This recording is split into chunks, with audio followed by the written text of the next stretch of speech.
पर्दा कहानी। ये पर्दा कहानी यशपाल जी के द्वारा लिखित कहानी है। पर्दा कहानी के लेखक प्रगतिवादी कथाकार यशपाल हैं। ये कहानी मानव के मन की खोखली कल्पनाओं का पर्दाफाश करती है। इस कहानी का नायक है चौधरी पीर बख्श। उनके दादाजी चुंगी के महकमे में दरोगा थे। तब उन्हें उस वक्त के अनुसार अच्छी खासी आमदनी हो जाती थी। उनका अपना छोटा सा पक्का मकान था। वे बहुत ही ऐंठ से रहा करते थे। इसी वजह से लोग उन्हें चौधरी भी कहने लगे थे और वह छोटा सा मकान अब हवेली कहलाया जाता था।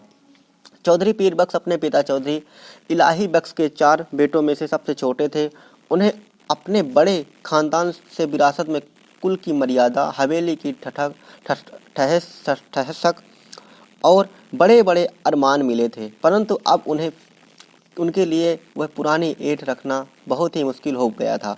चौधरी पीर बख्श का ब्याह हो गया था और बीबी की गोद भी जल्दी भर गई थी।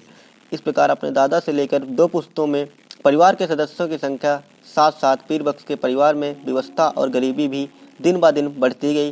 परंतु कुल की मर्यादा में कोई भी पीर बख्श के परिवार में विवशता और गरीबी के दिन ब दिन बढ़ती गई, परंतु कुल की मर्यादा में कोई भी परिवर्तन नहीं आया था और चौधरी पीर बख्श की पढ़ाई भी प्राइमरी से आगे ना बढ़ सकी थी। पीर बख्श ने खानदान की इज्जत का ध्यान रखते हुए एक तेल की मिल में मुंशीगिरी की नौकरी कर ली, जहां 12 रुपये प्रतिमाह वेतन मिलने लगा। शादी के बाद हवेली में रहना मुश्किल समझकर चौधरी पीर बख्श सितवा की कच्ची बस्ती में किराए का मकान लेकर रहने लगे। मकान का किराया 2 रुपये प्रतिमाह था। वहाँ आसपास गरीब और निम्न वर्ग के लोग रहते थे। बस्ती में चौधरी पीर बख्श अकेले पढ़े लिखे सफ़ेद पोश में थे। खानदान की इज्जत का प्रतीक होने वाला पर्दा उस कच्चे घर की डेवढ़ी पर लटका रहता था। कुछ दिनों तक वे 12 रुपये में ही किसी तरह गृहस्थी चलती रही, लेकिन समस्या खड़ी हो जाती तो घर के बर्तन, जेवर और कुछ सामान बेचकर गृहस्थी चलानी पड़ती थी। जच्चा बच्चा की तकलीफ में उन्हें मजबूर होकर बबर अली खान नाम के एक पंजाबी खान से 4 आना रुपये महीने पर 4 रुपये कर्ज लेना पड़ा। 1 रुपया 1 महीने की किस्त के रूप में निश्चित हो गया था, किंतु खर्चा इतना बढ़ गया था कि चौधरी के लिए यह 1 रुपया देना भी अब बस की बात ना रही। 7 महीनों तक वे फाका करके किसी तरह से किस्त देते रहे, पर जब सावन में बरसात पिछड़ गई और बाजरा भी रुपए की 30 सेर मिलने लगा तो किस्त देना संभव न रहा। चौधरी पीर बख्श ने खान से इस महीने रकम करने को कहा तो यह मान गया। बरबर अली जो था अगले महीने फिर चौधरी के द्वार पर आकर खड़ा हुआ। उसने चौधरी को पुकारा। उसने बहुत सी गालियां दी। इसमें चौधरी के इर्द गिर्द रहने वाले लोग भी एकत्रित हो गए। चौधरी पीर बख्श खान के सामने हाथ जोड़कर गिड़गिड़ाने लगा। उन्होंने अपने पास बिल्कुल पैसा न होने की बात खान से बार बार कही, लेकिन उसे विश्वास न हुआ और गुस्से में खान की डेवढ़ी का पर्दा खींच लिया।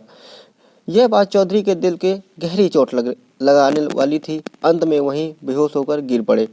चौधरी के घर की औरतों के पास अपना पूरा शरीर ढकने तक का तो वस्त्र न थे। पर्दा गिरते ही घर की औरतें सिकुड़ कर बैठ गईं। एकत्रित भीड़ ने लज्जा से मुंह फेर लिया और खान लौहाल बिला कहता हुआ वहां से चला गया। चौधरी पीर बख्श को जब होश आया तो डेवढ़ी का पर्दा आंगन में पड़ा था, लेकिन उसे उठाकर पुनः लटकाने की सामर्थ्य उनमें नहीं थी। संभवतः अब इसकी जरूरत भी नहीं थी, क्योंकि पर्दे में छिपा था जो राज वह अब सबके सामने आ चुका था। यह पर्दा कहानी व्यक्ति की जो रूटीन है, यदि एक बार जज्बा बन जाता है, कार्य बन जाता है, तो उसके बारे को उसको हमेशा छिपाने के चक्कर में कितना व्यक्ति नीचे आ जाता है, कितना व्यक्ति को कठिनाइयों का सामना करना पड़ता है। ये पर्दा कहानी के द्वारा यशपाल जी ने बताया है। यशपाल जी हिंदी के प्रसिद्ध उपन्यास, कहानीकार एवं निबंधकार हैं। उनका जन्म 1903 में पंजाब के फिरोजपुर छावनी में हुआ था। यशपाल की प्रारंभिक शिक्षा कांगड़ा में हुई। उन्हें लाहौर के नेशनल कॉलेज से बीए किया था।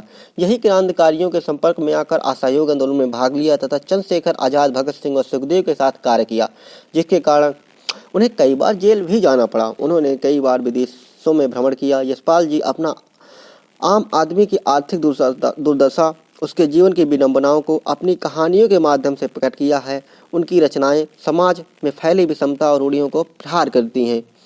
इनकी प्रमुख कहानियां पिंजरे की उड़ान, ज्ञानदान, ज्ञानदान तर्क का तूफान, फूलों का कुर्ता आदि हैं। यशपाल जी की मृत्यु सन 1976 ईस्वी में हो गई थी, जो कि ये एक बहुत ही वर्णनात्मक, शैलात्मक, चित्रात्मक एक निबंधकार थे। जिन्होंने अपने कविताओं, कहानियों के माध्यम से समाज की बुराई, उनकी अडम्बनाओं को दर्शाया है और काफ़ी अच्छी उस समय की सीख दी है।